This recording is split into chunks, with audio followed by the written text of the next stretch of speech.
Il existe en notre monde des livres qui ne doivent pas être lus, des ouvrages renfermant de puissants pouvoirs et savoirs et qui, s'ils tombent entre de mauvaises mains, peuvent anéantir de nombreuses vies, voire la vie elle-même. La mission d'Andrew Bennett est de récupérer et mettre hors d'atteinte un maximum de ces ouvrages. À l'aide de son étrange porte, il sillonne le monde à la recherche de ses livres maudits.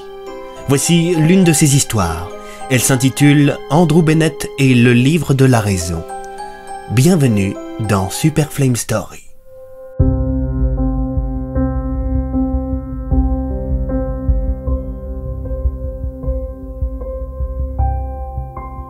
Matthias Hampton était un jeune étudiant en informatique. Dans le cadre de ses études, il vivait seul dans un petit studio à quelques minutes de la fac. Un jour, alors qu'il suivait un cours en amphithéâtre, son téléphone se mit à sonner. Étant donné qu'il ne voulait déranger personne, il raccrocha immédiatement. Quelques secondes plus tard, son téléphone sonna à nouveau. Même réaction de sa part. Son téléphone sonna ensuite une troisième fois et il décida finalement de quitter l'amphithéâtre pour répondre, se disant que si son interlocuteur était si insistant, l'appel était peut-être urgent. « Oui, allô ?» demanda Matthias. « Ah, bonjour Matthias !» répondit la voix au bout du fil. « Vous êtes compliqué à avoir. »« Je suis en cours là, qui êtes-vous ?»« Andrew Bennett à l'appareil. Dites-moi, je suis chez vous là et... » « Attendez, comment ça vous êtes chez moi ?» interrogea Matthias, surpris. Je suis dans votre studio. Est-ce que vous pourriez venir ? Mais vous êtes rentré chez moi par effraction ? Comment vous avez eu mon numéro ? Demanda le jeune homme en se mettant en marche avec la ferme intention de se rendre à son domicile. Ça fait quelques jours que je vous espionne. Je comptais vous dérober discrètement quelque chose, mais je ne le trouve pas. C'est assez embarrassant. Thomas, je te préviens, si c'est encore une de tes blagues à la con, ça me fait pas rire. Qui est Thomas ? Demanda Andrew. Comment vous avez eu mon numéro ? Oh, ça suffit avec vos questions, ça ne m'aide pas. Venez à votre studio, je vous en prie. Hors de question, j'appelle la police. Oh, et puis merde, vous avez gagné. Je viens vous chercher. Déclara Andrew en raccrochant le téléphone. Matthias, à la fois paniqué et déstabilisé, s'arrêta quelques secondes. Quand, tout à coup, face à lui, une porte jaillit du sol. Matthias se frotta alors les yeux en se demandant s'il ne rêvait pas. Qu'est-ce que c'est que ce délire ? Se demanda-t-il avant de se mettre à composer le numéro de la police sur son smartphone. À peine avait-il appuyé sur le bouton appeler que la porte qui se tenait devant lui s'ouvrit, révélant un jeune homme à lunettes vêtu d'un beau costume et d'un grand manteau. « Bonjour Matthias. » Cet homme, c'était Andrew Bennett. « Qu'est-ce que... » Oui, je sais, c'est surprenant au début. Raccrochez s'il vous plaît, appeler la police serait pour moi une perte de temps considérable, et je n'en ai pas pour longtemps. Entrez, je vous prie, déclara Andrew en indiquant sa porte. Matthias, paniqué, prit ses jambes à son cou. Ah, pourquoi est-ce qu'ils réagissent tous comme ça ? Se demanda Andrew en rentrant dans sa porte avant de réapparaître plusieurs mètres devant Matthias. Laissez-moi tranquille, cria le jeune homme à Andrew qui venait de surgir de sa porte. Si vous venez avec moi, on n'en aura pas pour long. Allez, promis, venez. Coopérez et on réglera ça vite. Mais qu'est-ce que vous faisiez chez moi ? Cria Matthias en restant à bonne distance de l'homme à l'étrange porte. Ton père est mort il y a peu de temps, n'est-ce pas ? Comment vous savez ça ? Interrogea Matthias en se rapprochant. C'était un de mes amis. Il ne m'a jamais parlé de vous. Ces derniers temps, il était en institut psychiatrique, pas vrai ? Face à toutes les déclarations d'Andrew, Matthias était grandement déstabilisé.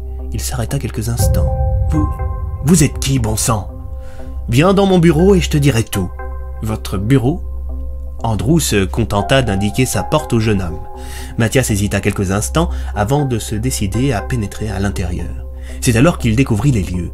Un canapé, un porte-manteau, un coucou suisse détraqué, plusieurs bibliothèques remplies de livres, un bureau et des fauteuils constituaient la décoration de l'étrange pièce, de l'étrange porte, de l'étrange homme qui venait de débarquer dans la vie de Matthias.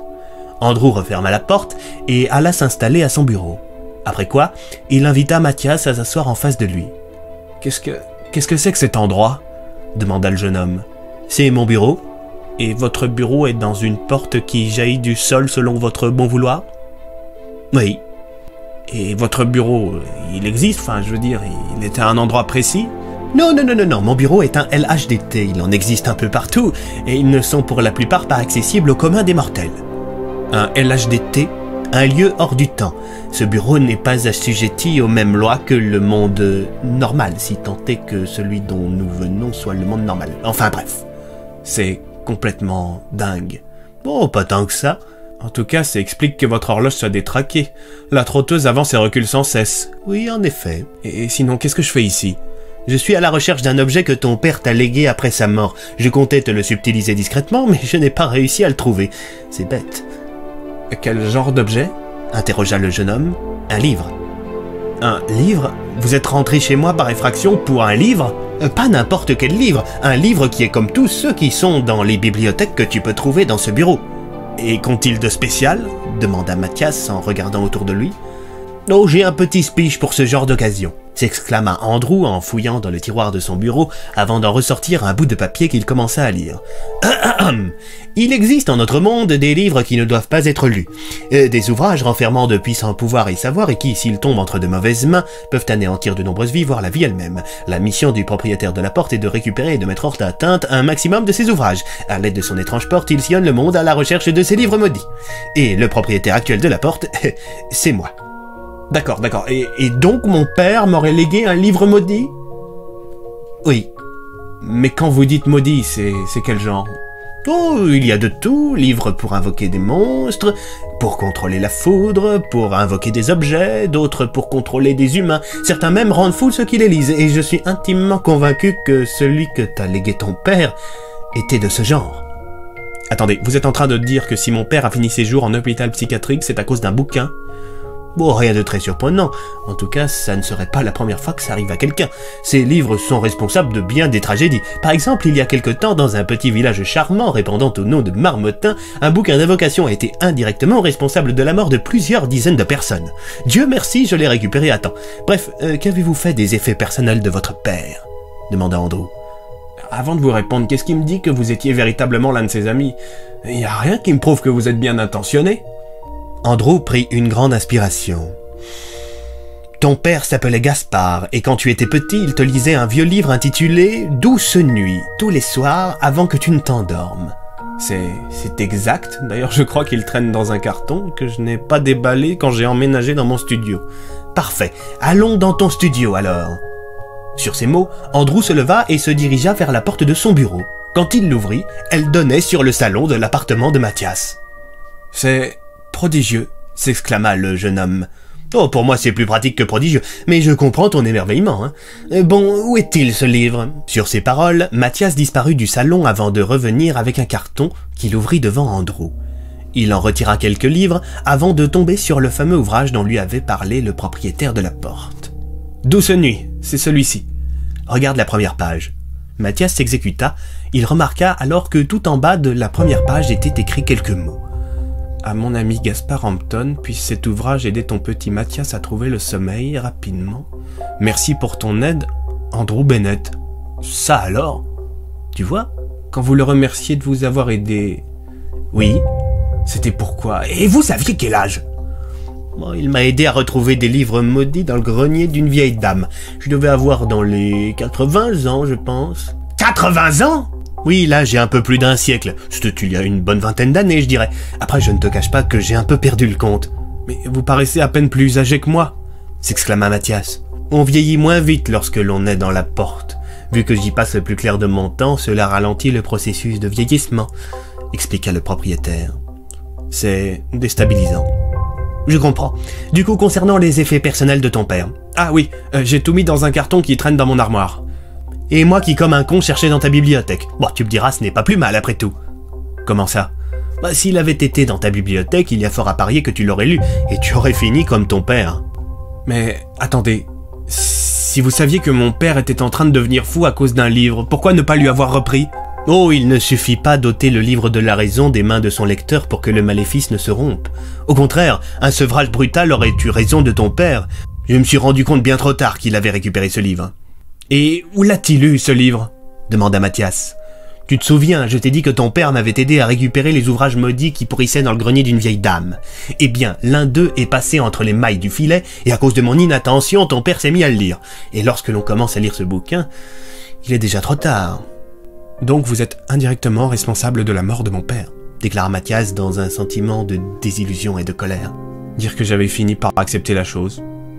Dire que je l'ai vu perdre la raison. Dire que je l'ai vu rire à l'enterrement de ma mère. Pleurer parce qu'il avait trop chaud en plein hiver, se persuader qu'il était en verre et que le moindre choc pourrait le briser. Être convaincu que le voisin était un lézard, qu'il allait fondre sous le soleil et qu'il deviendrait une abeille. Je l'ai même vu foutre le feu à la maison parce qu'il voulait déloger une souris verte qui n'existait pas. Et la seule chose qui le calmait, c'était de lire un putain de bouquin, compléta Mathias. Il me le réclamait sans cesse. Ça le calmait. Et moi, comme un con, je lui filais à chaque fois.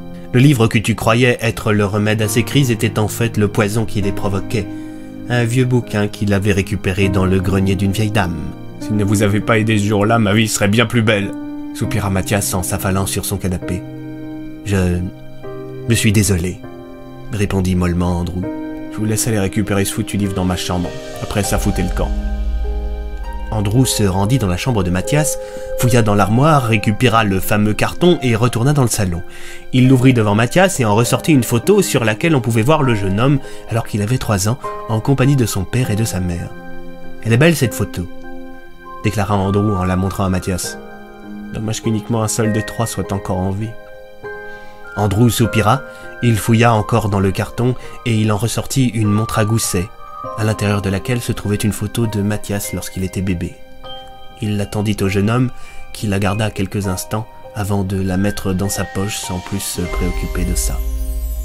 Andrew continua de fouiller dans le carton, il ressortit quelques livres, mais aucun d'eux n'était celui qu'il recherchait.